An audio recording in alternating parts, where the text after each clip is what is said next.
See the smoke when the sun shines. We will forever be faded under cold sky, captivated in your cold eyes. We will forever be faded under cold sky. See the smoke when the sun shines. We will forever be faded under cold sky, captivated in your cold eyes. We will forever. Ladies and gentlemen, now it's time for me to call on stage a very, very important and a very dear friend. I would rather call him as a dear friend. He is an amazing person to be with. He is very eloquent, and I just love the way he articulates his thought process. Ladies and gentlemen, please put your hands together and welcome Mr. Sujay Paul. He is the motivational speaker, founder, Global Citizens and Sujay Paul Foundation. Ladies and gentlemen, here he is. You look dapper this evening. Thank you. You're welcome. I just love the way you just glanced to me. That was really amazing. So the mic is yours. Please don't get bothered at all because we have only a few people who's in front of you, but then there are more than hundreds of people all around. I understand that, and I'm sure the ones who are sitting here, they're no less than Spartans, right? Yeah. Can I have a big hand for the Spartans? Come on. Lovely, thank you. So Sujay, the mic is yours. We are all here listening to you, and I'm really looking forward to a very energetic session ahead. Thank you very much. Welcome. Thank you. Thank you. All right. Good evening to all of you. Good evening. Can I have a louder one? Good evening, please. Right. Okay. Okay. Thank you very much, first of all. And I always know that good things come in small pieces, so I've been waiting for some time, but then I think it's worth waiting here. And my name is Sujay Paul, as you already know, and I'm a local boy. I'm originally from Guwahati, but I'm settled in London for the last 10 years. It's a privilege to be here. It's an absolute privilege to be here. Special thanks to Geoffrey, to be specifically, because the way we met, I mean, it's very coincidental, because I think last year I was in one of the events which was held in Guwahati called She Talks, and I was there for some time, like hardly 5-10 minutes, and me and Geoffrey met there, and 1 year after, I was in Delhi airport, and when suddenly she comes up to me and she says, "Sir, you know what, I saw you at She Talks," and I was like, wow, that's amazing, the world is so small. So here I am. So thank you, Geoffrey, for inviting me, and thanks to Sunday Soak as well for organizing such a wonderful event. I personally feel these events are so important because it gives exposure to different talents, whether it's painters, artists, speakers, different people. And I think it's very important in our lives to take these regular breaks so that we can make ourselves uncomfortable and we can take ourselves forward. All right, so before I start the presentation, before I just quickly share some ideas with you, I want to ask all of you a quick question. How many of you here actually wants to be rich and successful? Can you raise your hands, please? All right, who doesn't want that? How many of you loves traveling, by the way? Travelers, backpackers. Right, okay, I'm one of them as well. I love to travel, I'm a backpacker myself. But then just want to share two things very quickly. To be a backpacker and to be traveling the world, you need two things. You can answer me in yes or no. You need two things. One, you need time. Yes or no? Yes. Do we have time? No, because we are busy with our studies, we are busy with our jobs, we are actually busy making someone else's dreams come true, not ours. Okay, and that's one part. Number two, what else is important to travel? Money, yes or no? Yes, absolutely. But if you keep working for others all the time, how will you make that money? I'm not saying it's bad to work for someone else, it's always good. But then the ultimate goal should be following yourself, following your passion. Now, before I proceed, I want to ask you some quick questions. What are the problems do you think people have? What are some of the common problems people go through to become successful in life? Can anyone tell me what are the common problems people go through to become successful in life? Anyone here? Right, okay, I will just share some of them with you. One, it can be lack of knowledge. Do you agree? Yes or no? Okay, it can be lack of knowledge. Two, lack of training. Yes or no? Yes. Number three, lack of exposure, lack of environment. Yes or no? Yes, and just imagine how beautiful your life can be if you have the right leaders with you, if you have the right mentors with you, if the environment given to you by your schools, colleges, your employers to become big in life, to become insane in life. Just imagine how beautiful that would be. When I say success, for me success is a balance of health, a balance of wealth, and a balance of your relationships. Do you agree? Yes or no? Right. You need to have a balance of health, wealth, and relationship. If you have good health, if you have a lot of money, but if you do not have good relationships with people, I want all of you to ask yourself this question. If you do not have good relationship with your friends, if you do not have good relationship with your partner, if you do not have good relationship with your parents, you're not happy. Similarly, what can happen to all of you is if you have a lot of money, if you have a lot of relationship, but you don't have good health, you can't even step out of the house, you're on medication all the time, it's not going to help you as well. And the same goes with money as well. If you have a lot of health, you have a lot of relationship, but you have no money, you will be unsatisfied as well. So keeping that in mind, I want to share 3 quick stories with all of you. Number 1, I want to share with you is when I was in school, these are some of the lessons I want to just quickly share with you. When I was in school, I was an absolute introvert. I was an absolute introvert. I did not even know how to talk. I was very sensitive, I was oversensitive. Like anyone else, I also wanted to be a cricketer. You know how crazy Indians are about cricket, yes or no? Here you go. Okay, but then what happened was, when I was doing my boards exam, just before the exams, I was hit on my head by a cricket bat, and I had internal hemorrhage. As a result of which, fast forward, what happened to me was that I developed basically a permanent nerve disorder. A permanent nerve disorder in which you cannot hold the pen for a long time, which basically means that I cannot write as fast as other people. Now in India, when you write your exams written papers. You cannot speak and write your exams. You have to write to get good scores. At a very young age, I realized that that part of my life, academics, when I was hardly giving my board exams, like that is class 10, I knew that I cannot get good results.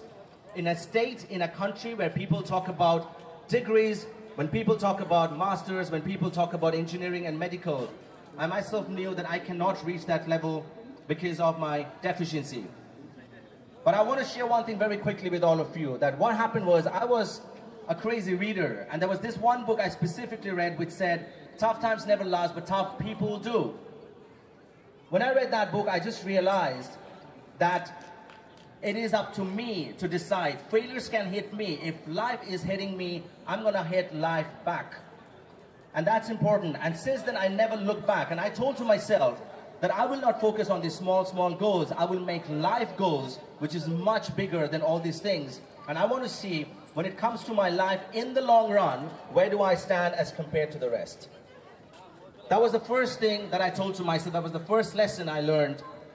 Number 2, which I want to share with you is very quickly, is when I go to the UK in 2008, all of my family, my parents were against me. My mom said, no, you should not be going to London. My dad said, you should not be going to the UK because there's no support, no network you have.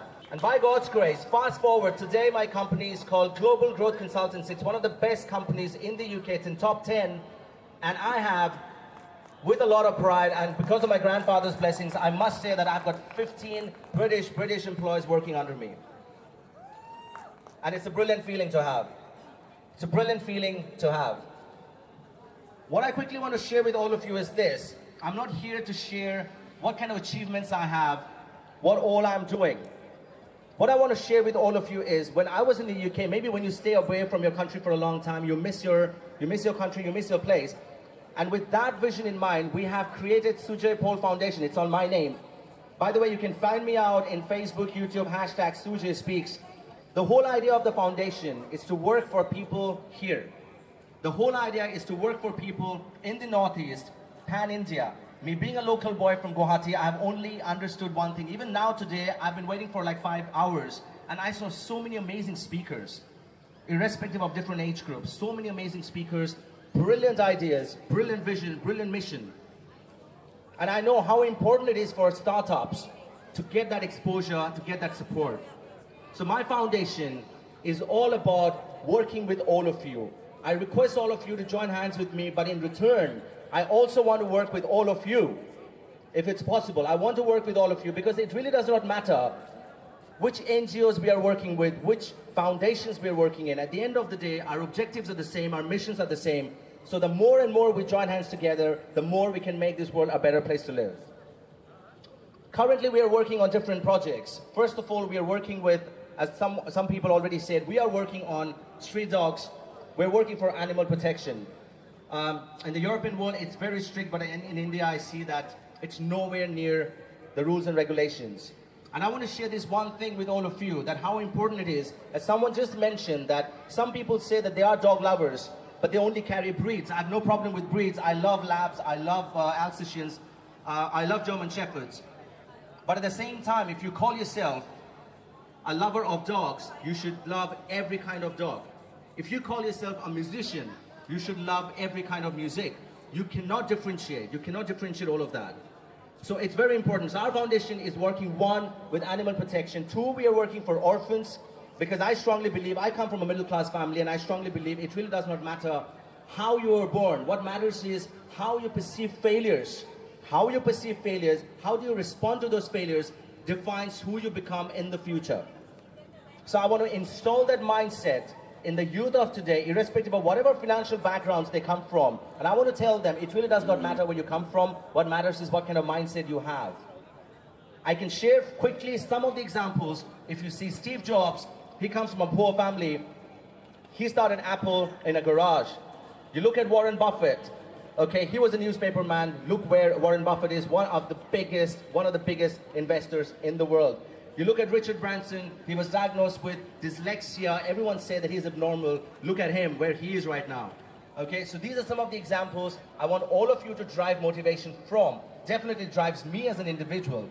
And I just quickly want to share a few of the points which I strongly believe can make a huge difference to your lives. One, I want all of you to be more grateful towards your life. Okay, we all as human beings are very ungrateful. We are never satisfied, we're never contented. We always want more and more and more. It's okay to want more, but then don't become so obsessed with that you are never happy. So one, become grateful. Go out to the streets, go out to the people and see how many people, how many millions of people are suffering in such terrible conditions. And see how blessed you are to have shelter, to have food, to have so much with you, number one. Number two, I want you at the same time to be insanely ambitious. As Steve Jobs said, it's the ambitious people, it's the insane people who ends up doing extraordinary things in this world. So that's the number two I want to share with all of you. Become insanely ambitious. Three, as I said at the beginning itself, that I know that the ones who are sitting right here, I know it's a very less crowd, but can you all clap for yourself? A big one. Can you all clap for yourself? For yourself, not for me. You know why I say that? Because there is this beautiful concept called 8:2, which says that the entire population of the world, it's 20% of the population which is running 80% of the population of this entire globe.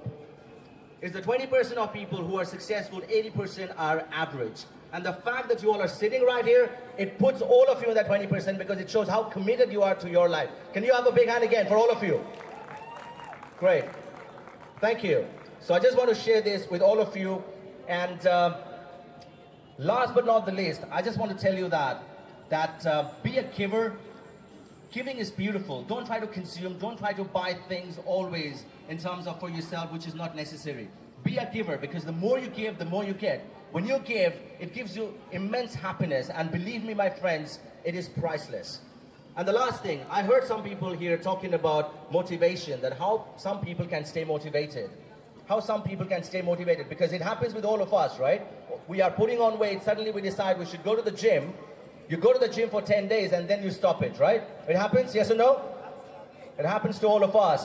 So whatever we want to achieve, it does not happen. How many of you here, by the way, makes New Year resolutions? How many people here make New Year resolutions on the 31st night? That I'm going to be this, I'm going to be that. I just quickly want to share with all of you that 95% of the New Year resolutions do not even stand. It fails big time. And I tell you why. Why it fails? Because you do not have a purpose towards your life. Figure out the purpose. Figure out something which connects you at a deeper level. It's very important. It's extremely important you connect yourself at a deeper level. To share mine, some of the things which connects me with people, with the world, number one is my grandfather. I keep him right here. I know he's even watching me right now. That's number one, and it will be there with me till the end of my life. Number two, I want to say that whatever struggles I've gone through to be where I am today, I know there are hundreds and thousands of people in this world who are suffering like me or maybe even worse than me. And I feel it's a responsibility that I stand for all of them.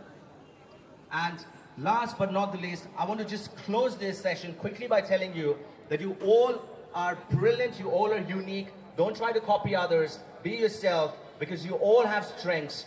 What is there with you, the others don't have, and vice versa. And finally, I just want to say 2 quotes quickly, which are my favorites. Anything that does not kill you makes you stronger, because it has definitely made me stronger, and I'm still alive in front of all of you. And number 2, I just want to say that time and tide waits for no one, but the good news is you all are the pilots, and you all define your life. Thank you very much, guys. Thank you.